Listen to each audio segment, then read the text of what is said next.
Your working environment is one of the most important aspects of your daily existence. If you're not comfortable in your surroundings, you do things to remedy that.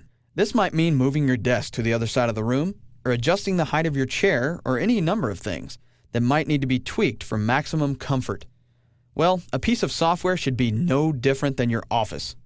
In this movie, I'll show you how to tweak the environment inside of Illustrator so that it's more comfortable for you, and I'll also walk you through saving that environment so that you can get back to it anytime you need to. By default, Illustrator ships with several different workspaces based on different tasks that you might be performing while using the application.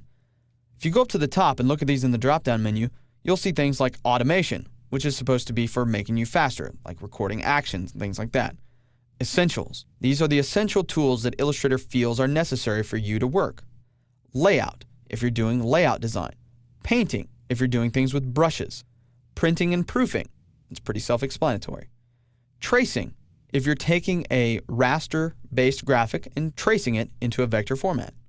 Typography, if you're working a lot with text, this might be the workspace for you. And then finally, web, which is theoretically everything you need for the web.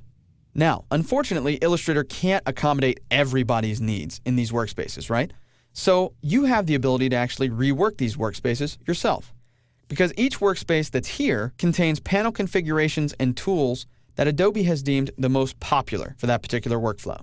In my experience, though, they never really gotten these workspaces exactly the way that I would set them up. I'm sure you'll find that to be true as you go through the program as well. So let's take a look at how we can create and save our own workspace to suit our needs. So first of all, let me switch to the selection tool to get everything off my screen, and let's take a look at the workspace in general here. Now, one of the things that I know, because I'm a web guy, I'm generally not going to use a lot of these panels that are available to me here. So I want to go ahead and start retooling the interface to suit my needs. So the first panel that I'm going to ignore is the color panel. Now, the color panel is quite useful for this hex code value right here, but I can also do that in other places. So I'm just going to go ahead and I'm going to bring that out and I'll close it. The color guide panel is another panel that I don't use all that often because a lot of times I'm working on specs from clients or companies that already have their set number of swatches and colors. So let's go ahead and close this up as well.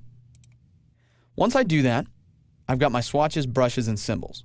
Well, I actually prefer to create my own symbols, let's say. So I'll go ahead and I'll close that as well.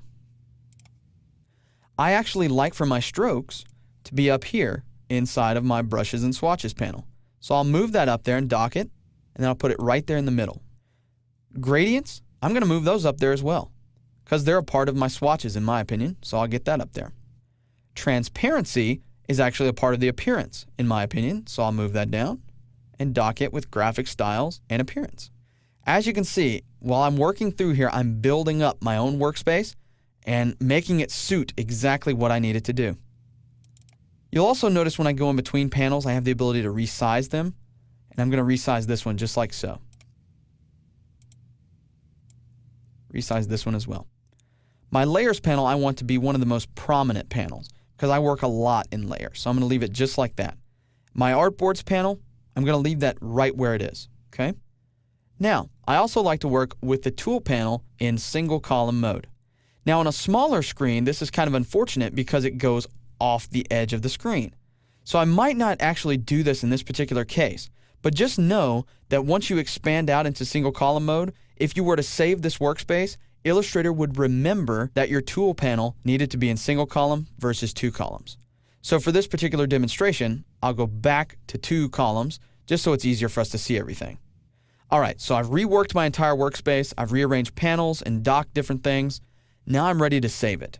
There's 2 ways you can do that. You can do it from the window menu, and inside of the window menu, you're going to look for the workspace menu item and then go down and choose new workspace, or you can go to this workspace drop-down menu right here and choose new workspace. That's probably the easier way to go. And so in this case, I'm just going to call this Justin and hit OK.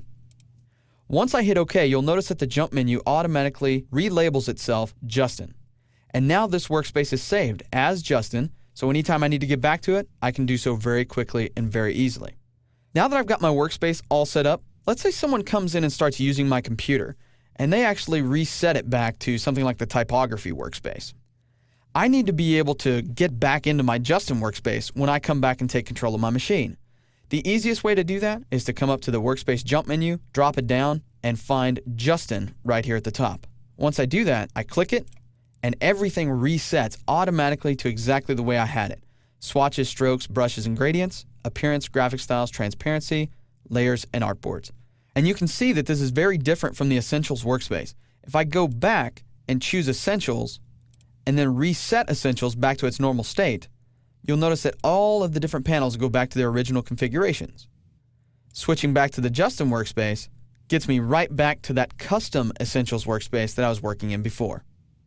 Creating workspaces inside of Illustrator is a great way to ensure that your environment reflects your needs and it always feels comfortable.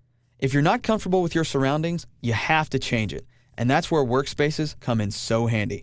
You could have multiple workspaces for multiple different workflows. It's all up to you, and Illustrator will remember it each and every time.